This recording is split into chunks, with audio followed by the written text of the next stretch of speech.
Welcome to Turn Illness into Brilliance, where we turn problem into solution and illness into the brilliance that is unique to you. Quantum Therapeutix offers solution for C-PTSD, PTSD, and dissociation. In this journey with us, we hope to reignite your curiosity around what is possible. So welcome, welcome, welcome to Turn Illness into Brilliance. Oh my gosh, welcome back to Turn Illness into Brilliance. And I'm your host, Cherie Doyen. And today we have Vanessa LaRochelle. Yay, I'm so excited that she's here today and gonna join in this conversation. Vanessa is a level 2 practitioner. That means she's in her practicum level of exploration with people and moving people through the process. How you doing with all that, Vanessa? Really, really good. It's super, super exciting to see the clients go on their journey so quickly. That's the biggest thing for me. Yeah, it's so rapid, yeah? Rapid, yeah.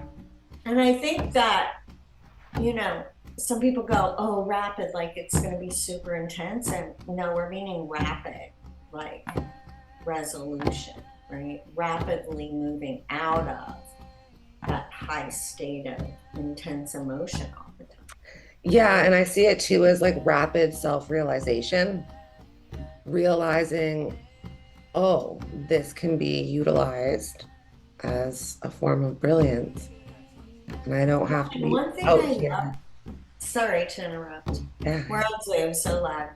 But one thing that I think as well, right? Like, I love watching so many clients, like, as they're putting the puzzle pieces together and their timeline is reforming in a natural way. It's like light bulbs just left and right, popping. And in those light bulbs, because what keeps us picking is having missing pieces, missing information. Right. I call it a nag. Totally a nag. It's just a nag. Yeah. And you're like, what is that? Because you don't even know where it exists. Yeah, you have no idea. Yeah, lots of black holes, reality hopping. I see it, we see it right away. And we have no distinctions around what is natural for us. Right. And what is the trauma, which I find to be a level of learning and letting go of blame almost. In that space of going, well, even on a good day in the best home, I would have been a highly sensitive, empathic person. That's right. And I would have to learn how to maneuver life, right, in a callous, chaotic world, right, of constant stimulation, right? Even in a good home, right, there would be that space of adjustment, right? So then we have to think about, okay, right, what would this kid be like in a home that was running in a state of complexity every moment, and that stimulation, right? And that's where we find a lot of our clients living still today, right? Because that's what we know, right? And to actually move the chaos out of our nest or out of our orbit allows us to be in the eye of a beam, or eye of a hurricane. That's right, best place to be. You can't be there if the eye is only a dime's width, right? So first, I think it's important for us to speak to that high level of sensitivity and those empathic traits before we even dive into PTSD and trauma, right? That empathic state. Well, and a highly sensitive person is receiving input cellular, right? They can feel sound on their skin, right? Flashing lights are, can send them into almost seizure type activity. Yeah, right? Alanis Morissette had to quit performing. I didn't know that. Yeah, she's highly sensitive, and so is her child, right? Highly sensitive people need a lot of alone time in the first place, before anything, because of that level of information and being able to distinguish, right? Going to the grocery store is completely a bombardment to every sense, right? Lights are flashing. The temperature is, a huge shift from, like in the summer, going from outside to 95, inside to 50 degrees, right? The sounds. The sounds, the beeping, people bumping into you, right? All the things that happen. Making my head hurt. Yeah. Just thinking about it. I swear to goodness, I should have a buying partner in Instacart, because every one of my clients has started using that. And it's like, what can we eliminate from our environment to make life doable, right?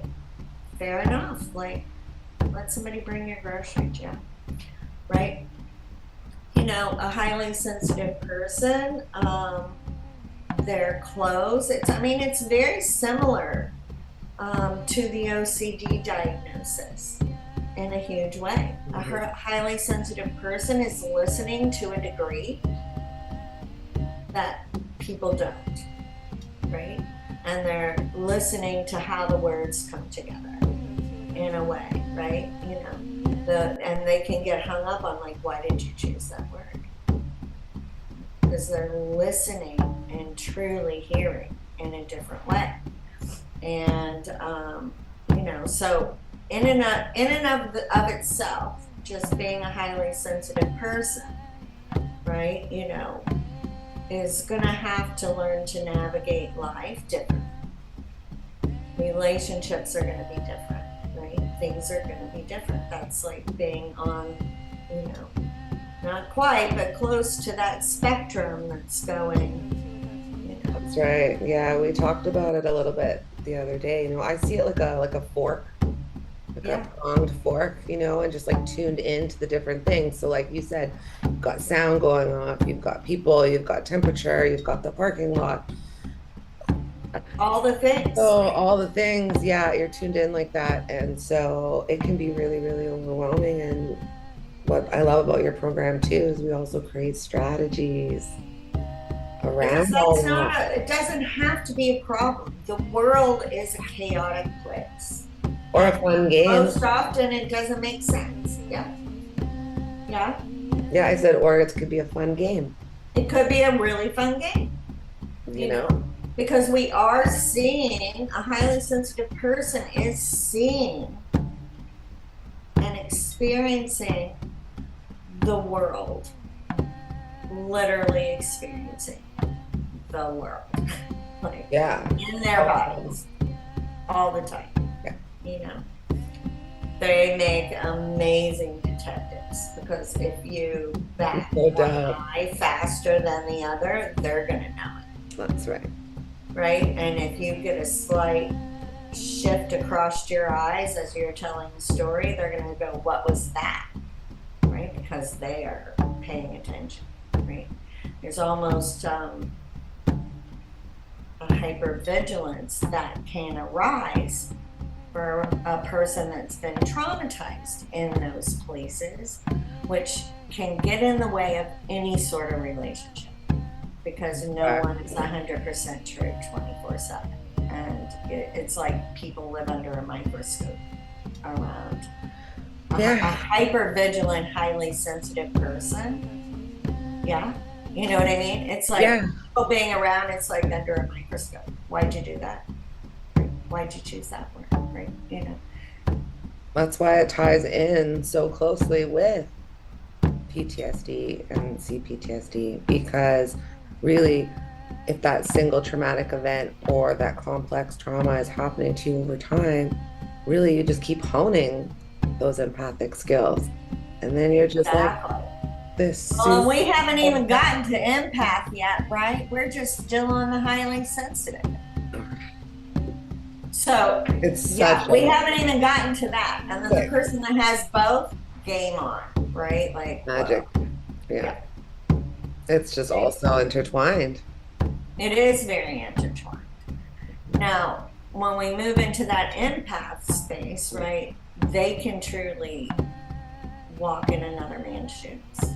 Right? They can like lean into you in a true literal way, which can be extraordinary, or it can be crazy town because you don't know what is yours and what thoughts are the other person. Right? Yeah, I found it exhausting when I wasn't distinguishing for years of my life. Because you make everything about yourself. Yeah, or you feel it all. That compassion meter, that empathic meter, you know, when you're leaning in or stepping in, you're actually feeling and understanding a lot of pain, a lot of suffering that's not yours. Well, and you're talking from a place of balance. So a person that is trapped in their, like a traumatized person, trapped in that space of being an empath, right? And or highly sensitive. Like you don't know what you feel, right? Everything that you feel is yours, right? So starting to make those distinctions physically, a lot of quote hypochondriacs are empaths, very honed empaths whose bodies are completely mimicking another person's distress. Yeah, that happened to you. Oh yeah, as a hairdresser, because I was in people's crown chakras all the time, and yeah, I was at the doctor constantly with bizarre things. Like the one that really triggered an awareness that I was able to like connect the dots was I was standing doing this woman's hair, and I went home that night and I was like, my uterus is falling out of my body. Right. And luckily I had another hair client who was a gynecologist, so I was able to call her and go, oh my God, like my uterus is falling out. Like she had me in first thing the next morning and it was gone. And the next time I saw this woman, she had a prolapsed uterus. And I was like, oh my God, that was the first love of it. But we have to understand, I was like 48, right? So to make that connection, like, oh, right? I am not a crazy person. Maybe this could be positive if I could start making it useful in some way and distinguishing ahead of time rather than after.